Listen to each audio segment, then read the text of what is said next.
La artrosis por sobrecarga de la primera articulación metatarso-falángica se denomina halus. ¿Se acuerdan?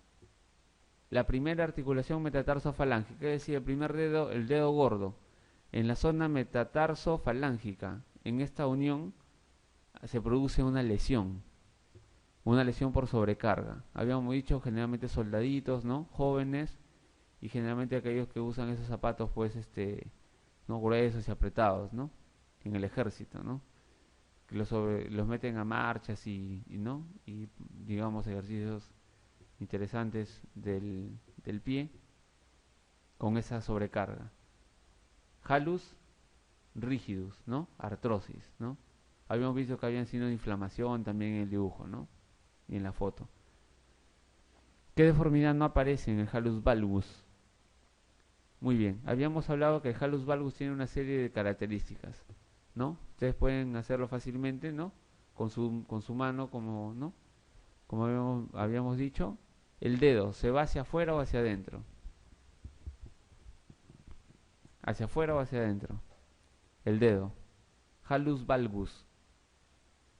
Valgu. Afuera. ¿Por qué? Porque aparentemente se va hacia adentro, porque está encima de los dedos, pero los dedos están hacia afuera. Entonces se va hacia afuera. Valgo del primer dedo. Sí. Primer metatarso, valgo o varo. Varo, se va hacia adentro. Este sí se va hacia adentro.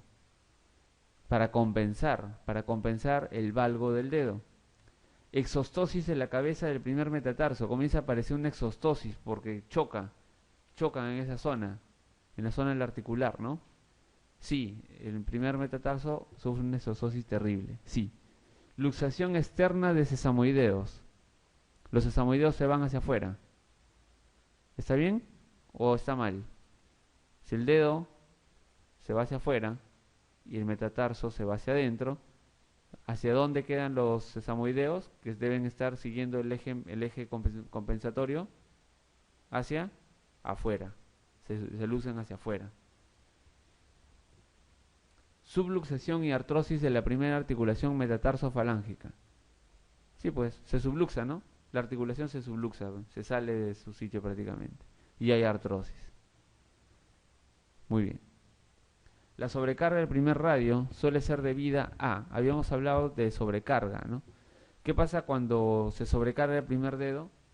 Generalmente es porque ese dedo, ¿qué cosa es? Muy largo, ¿no? Habíamos mencionado eso, ¿sí? Es muy largo, entonces cualquier zapato, cualquier cosa que se ponga, va a sobrecargar esa articulación, ese primer dedo. Primer dedo largo, ¿no? Puede sobrecargarlo. La insuficiencia del primer radio suele deberse a, ahora estamos hablando de insuficiencia. ¿Eso por qué se puede deber? Primer radio corto, ¿está bien? ¿Sí? ¿Está bien? ¿Qué más? Desviación en varo del primer radio. Si se ve en varo el primer radio, habrá insuficiencia o no. ¿Se perderá la zona de apoyo o no se perderá la zona de apoyo del pie? ¿Será insuficiente ese dedo o no? Ese punto de apoyo. Sí, será insuficiente. Si hay un retraso de los sesamoideos, ¿será insuficiente o no será insuficiente ese dedo también? Habíamos hablado de la importancia de los sesamoideos, ¿no? Esos dos huesitos chiquitos que nadie le presta importancia, pero que están en la base y permiten la gran movilidad de ese dedo, ¿no? Sí, entonces A, B y C son, en este caso, la respuesta, ¿no? La causa de la enfermedad Friber o Kohler 2 es, ¿qué cosa es el Friber? El Kohler 2, una osteocondrosis, ¿no? Muy bien. El Hallux rigidus no tiene una de estas características. ¿Qué característica no tiene? Lesión, es una artrosis en la primera articulación metatarsofalángica, sí. Lesión por sobrecarga, sí. Evolución anquilosis, sí. ¿Predomina en mujeres? Varones. El tratamiento fundamental de talalgia con espolón calcáneo no debe incluir. El tratamiento fundamental se refiere al tratamiento base, ¿no? Al tratamiento más importante. Habíamos hablado que el tratamiento quirúrgico era lo último que se debería hacer, ¿no? Y que se evita en la mayor cantidad de casos, ¿no? Se llega al tratamiento quirúrgico en casos muy excepcionales, ¿no? Se pueden usar AINES, ¿no? Plantillas de descarga, infiltraciones, pediluvios, ¿no? Bañitos del pie, pero resección del espolón habíamos dicho que era lo último, ¿no? Lo último. ¿Cuál de las siguientes no es causa de espondilolistesis? Muy bien. ¿Qué cosa es la espondilolistesis? Habíamos comentado. Espondilolistesis. Espóndilo. Vértebras, ¿no? Viene del espondilus, pues, ¿no? De ese animalito del mar, ¿no? Tiene la forma, pues, de un amorfa, ¿no? Parecía la vértebra, ¿no? No tiene una forma bonita. Por eso tiene espóndilo. Espondilolistesis. Listesis es desplazamiento. O sea, es decir, el desplazamiento vertebral. ¿A qué se debe? Dicen acá. Hay una que no es. Espondilolisis. La espondilolisis es la destrucción, en este caso, por lesión generalmente traumática de la articulación, de las articulaciones de las vértebras, ¿no? Generalmente en la zona de la lámina, ¿no? Y hay un desplazamiento de la parte articular, o sea, de la zona articular hay un desplazamiento, la espondilolisis, y genera inestabilidad. Displasia vertebral. Cuando hay displasia vertebral, es decir, hay una alteración en el crecimiento vertebral, puede ser pequeño, displásico, ¿no? Pequeño, o puede ser insuficiente, puede generar también espondilolistesis. Así es. Degeneración artrósica. La degeneración artrósica destruye las cavidades articulares y puede fusionar parcialmente las vértebras y puede también correrse las vértebras encima de esta artrosis. O sea, puede haber subluxación y eso puede generar espondilolistesis. Los traumatismos, obviamente, todos los traumatismos pueden generar esta lesión. Entonces, todas. ¿Qué prueba solicitaría inicialmente a un paciente con sospecha de espondilolisis? Espondilolisis. Si yo estoy sospechando que este paciente tiene fracturada la parte de la columna, ¿qué le pido? ¿Qué le pido? Unas radiografías. Y para ver la pars articularis, la AP no me sirve mucho, la lateral tampoco. ¿Qué tengo que tomar? La oblicua, ¿no? La oblicua. La pars articularis y la lámina, sí, para verla bien. La mayor parte de los pacientes con espondilolistesis, es decir, el desplazamiento vertebral, requieren tratamiento con... La mayor cantidad de espondilolistesis son espondilolistesis de grado 1 y 2, o sea, leves, con poco desplazamiento. Y cuando es poco desplazamiento, es mejor dejarlo ahí. El tratamiento es conservador. ¿Qué característica anatómica diferencia una escoliosis estructurada de una no estructurada, o sea, una actitud escoliótica? Habíamos hablado que la base, yo les mencioné en una pregunta anterior. ¿La base cuál era? La diferencia entre una escoliosis estructurada y una no estructurada. O sea, por ejemplo, yo me siento mal y mi columna la coloco mal. Y otro paciente viene con una escoliosis estructurada, o sea que nació con eso y tiene problemas de la columna, la misma radiografía, pero él tiene algo más. ¿Cuál es la diferencia? Y las dos están escolióticas. Y el mío es por posición. La rotación vertebral. Acuérdense de Quasimodo. Se rota las vértebras tanto que las costillas salen por un lado y aparece una jiba. Esa jiba es las costillas. Y lo que hacen, ¿no? Lo que se hace es cuando hay mucha deformidad, se saca todas las costillas, ¿no? Y se queda el pulmón, digamos, solamente con la pared, ¿no? La cobertura de las partes blandas nada más, sin caja torácica. para evitar la deformidad, la rotación vertebral. ¿Cuál de los siguientes tipos de escoliosis es no estructurada? Muy bien, acá nos dicen cuál es una no estructurada. Vamos a ver. Ciática. La escoliosis ciática en este caso es una estructurada. La secundaria discrepancia de longitud de miembros. Si es secundaria a discrepancia de longitud de miembros, es decir, si una persona tiene 2 centímetros menos en un miembro inferior, va a tener esa actitud, ¿no? Va a tener una escoliosis. ¿Estructurada o no estructurada? No estructurada. No estructurada, porque es secundaria. Si yo corrijo de 2 centímetros, va a tener la columna derecha. Entonces esa es no estructurada. La ciática, ¿no? Que se va hacia la zona ciática, una alteración en la zona ciática es estructurada. Si hay, es decir, un crecimiento de la zona asiática de los huesos, en este caso de la pelvis, ¿no? Con alteración de la estructura ósea, me pueden predisponer a una escoliosis estructurada, ¿ya? Por alteración, en este caso, mecánica. La idiopática, obviamente si es una escoliosis idiopática, va a ser estructurada. Secundaria, malformaciones congénitas vertebrales, por ejemplo, ¿no? Barra de la columna de la zona lumbar. Si tengo una agenesia de alguna vértebra, ¿no? Si tengo fusión vertebral, etcétera.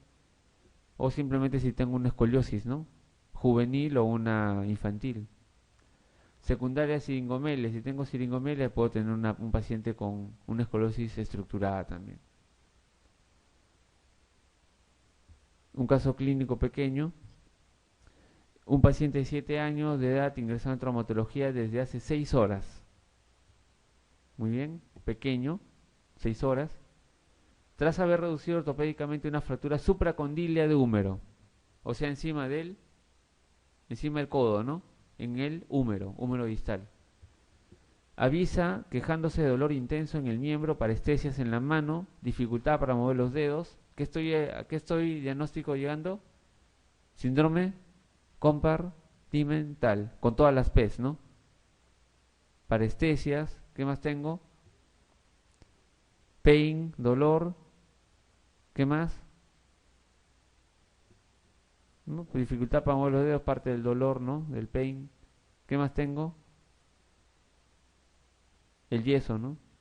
Dice acá, ¿no? Reducido ortopédicamente. Si es reducido ortopédicamente, tengo que tener un yeso, ¿no?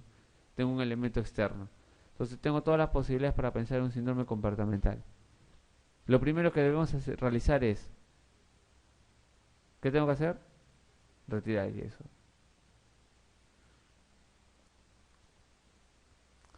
Si un paciente presenta imposibilidad para la flexión aislada del cuarto dedo, ¿no? Este de acá, el anular, no puede flexionar, dice.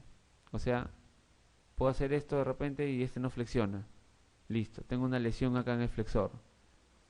Imposibilidad para la abducción y aducción de los dedos del segundo al quinto. O sea, del segundo al quinto, del segundo dedo al quinto, no puedo abducir ni aducir. ¿Qué lesión tengo ahí? De interóseos. Si son todos los interóseos casi, ¿la lesión dónde es? Nervio cubital. O sea, ya tengo 2 lesiones.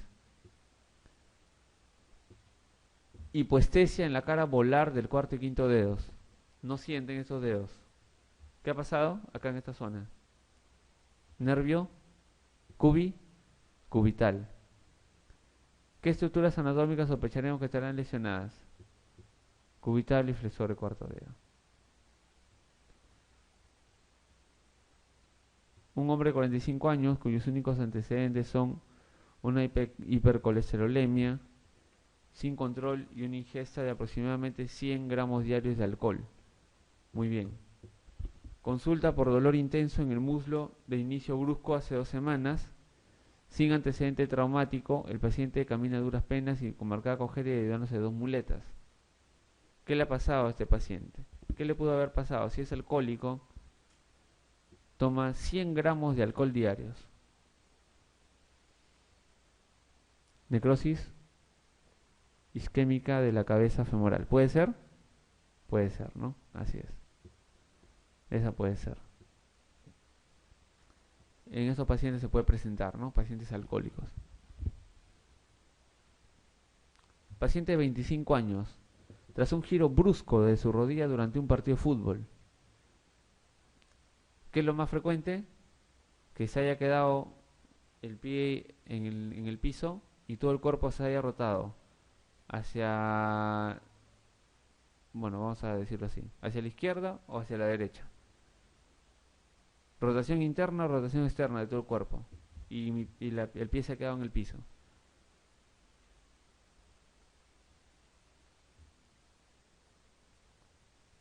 La rotación, ¿hacia dónde debería ser para que se rompa un ligamento en especial? El cruzado anterior. Si yo estoy pensando en eso, ¿hacia dónde se debería haber dirigido el cuerpo? Hacia afuera. Porque el ligamento viene de afuera hacia adentro. Si yo lo quiero estirar más, tengo que llevar el cuerpo hacia afuera. Y ahí lo voy a terminar rompiendo, ¿no? Entonces, yo ya me imagino de la situación, paciente de 25 años, dice que así fue. A ver, yo le hago la anamnesis. ¿Cómo fue?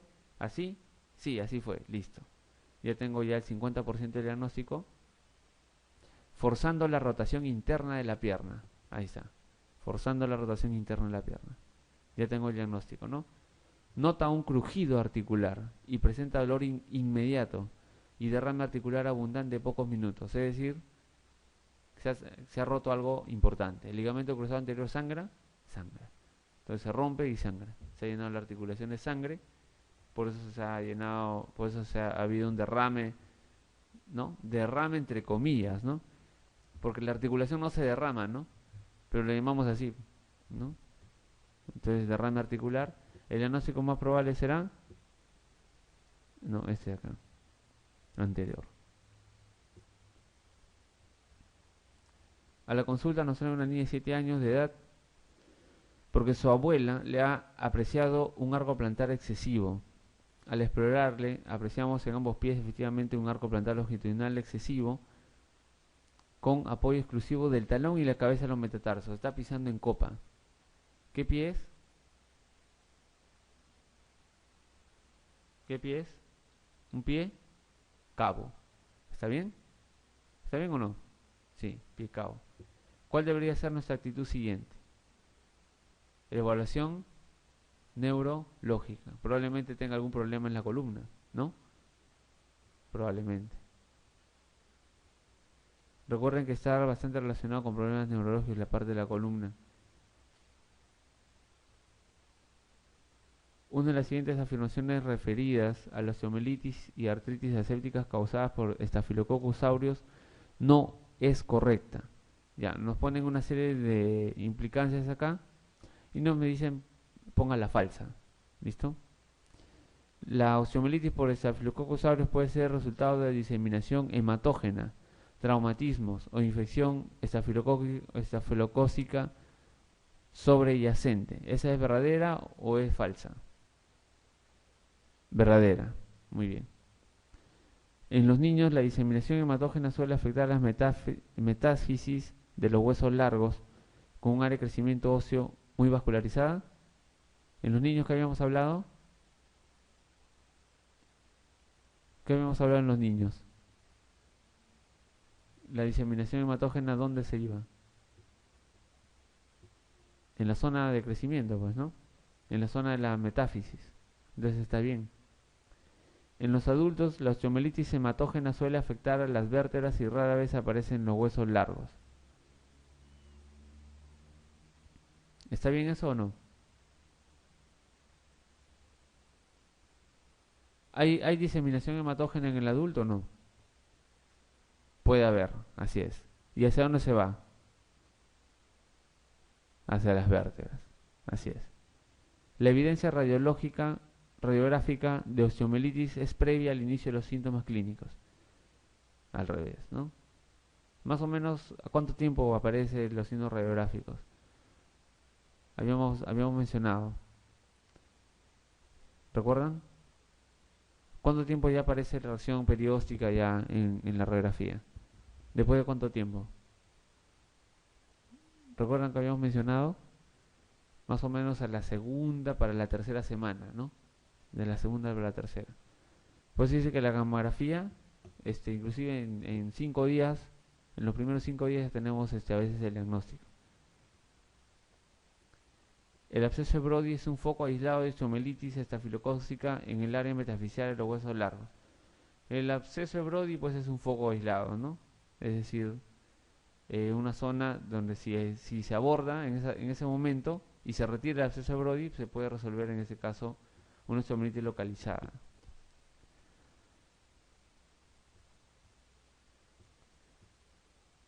La espondilolistesis grave de tipo 4 de L5 en un enfermo de 16 años, ¿qué expresión clínica puede producir entre las siguientes con mayor probabilidad? Ya, tenemos un paciente en este caso con una espondilolistesis de grado 5. ¿Qué quiere decir un grado 5? Quiere decir que toda la vértebra se ha desplazado, ¿sí? Se ha desplazado al 100%. L5.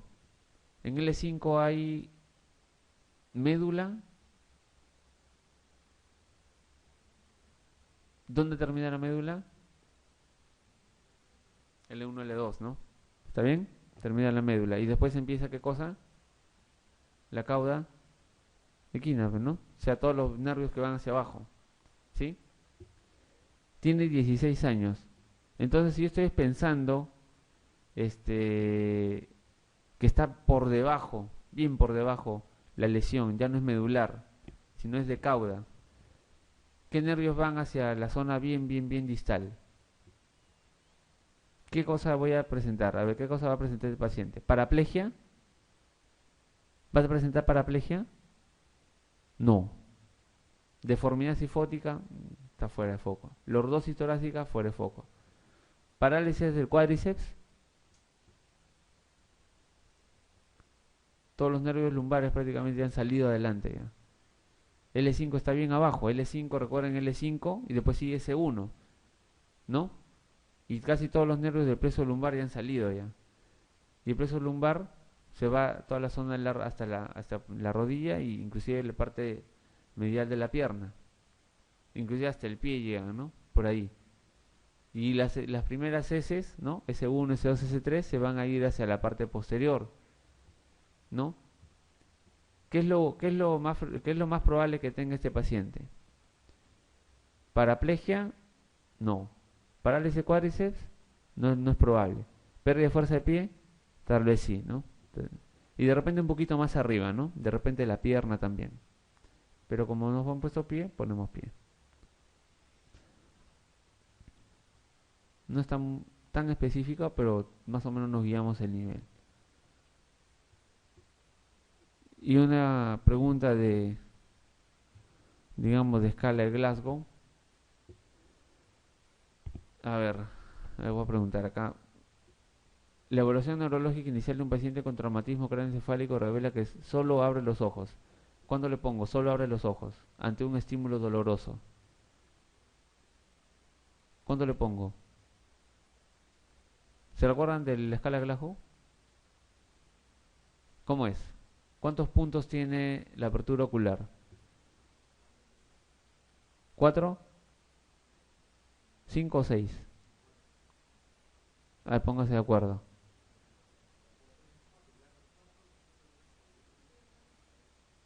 Ya. Es así fácil, ¿ya? 4, 5 y 6. ¿Ya? Es así de fácil. 4, se supone el 4, ¿no? 4, ¿qué cosa es? Espontáneamente, ¿no? 0, perdón, 1, no abre. 2, al dolor. Y 3, al estímulo verbal. Entonces, ¿cuánto es? 2. Ya tenemos 2. Emite sonidos incomprensibles. Ya, respuesta verbal. 5. 5 es, todo bien. 1 es, no habla. Listo. De ahí. 2.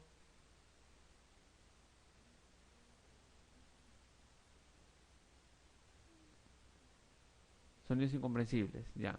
El 3, confuso. Y el 4, ¿cómo es? No dice sonidos, sonidos. Ya, puede decir acá sonidos, acá frases, acá oraciones y acá habla completamente. Ya, para que se acuerden más o menos ese orden. ¿Listo? Sonidos, entonces nos vamos abajo, ¿no? ¿Cuánto sería? Tenemos bajo, ¿no? Tenemos 4. 4. Muy bien. 5 tenemos, ¿no?